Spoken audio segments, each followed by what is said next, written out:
Today on the Inside Scoop, we're going to talk about the up-and-coming '09 Nebraska defense. Now, which defense will we see? Will it be the '08 version that didn't force enough takeaways, or will it be the '03 version that forced a school record 47 takeaways? Now, what's the common theme in all this? Bo Pelini is calling the shots in '03, '08, and again in '09.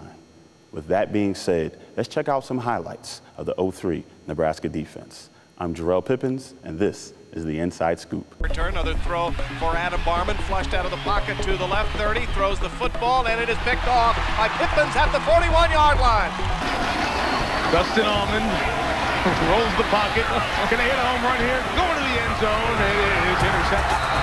Intercepted by Pippens. Okay, for the kids, and they especially need to hear that. What do you plan to do when football is over? I mean, I plan to open up a daycare. You know, I have a daughter or whatnot, so I love the kids or whatnot. So, I mean, I think that'll be a good thing. I know it's kind of sensitive or whatnot, no, me being this head-banging linebacker, but, I mean, I want to open up a couple of daycares, a couple of schools, and, you know, just help people, you know, because I know, I mean, where I came from, like you said, I came from Carroll City. It's real rough down there.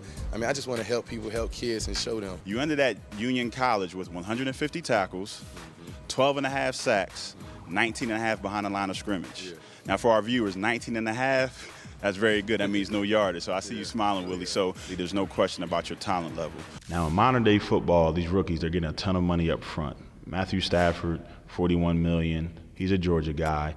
Mark Sanchez, these other rookies are waiting in the wings, but they're giving them so much money up front nowadays. What do you think about that? Should there be a salary cap on rookies in the NFL? What concerns me more than anything else, do they have it when they leave the league?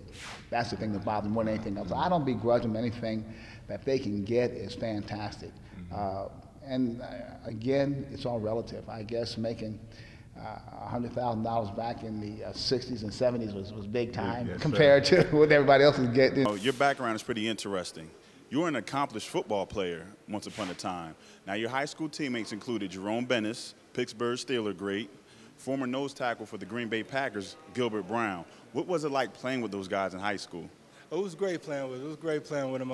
Jerome, actually, a lot of people don't know, Jerome Bettis, before he became a great tailback, he was a fullback and a linebacker. He used to play, you know, make a lot of hits, and Big Gil was the offensive tackle. And they all them cats used to look up to me. Gil, you know, used to look up to me. I used to tell you where to go and all that stuff. But you know, it was good. You know, it was an experience. You know, it was great to see their career grow the way it did. You know, but it was cool. It was cool. Now, there's a rumor back coming out of high school in Texas, you took a visit to UGA. How did you get away from UGA? Well, I was at Georgia, and, you know, I really thought that's where I was going to end up going, but then Coach Leach called. I was actually ready to commit to Georgia, and then Coach Leach calls and tells me a million reasons why I shouldn't go to Georgia and how good Texas Tech is. And so, you know, I postponed my commitment, I guess, and ended up going to Texas Tech, and, you know, I had a great time there, but you know, I probably would have loved Georgia too. Initially, you were lining them up and knocking them out left and right, but you could not get a title shot. Now, some people said that was because you weren't flamboyant enough, i.e. Muhammad Ali, you weren't that showman outside of the ring. So what was it?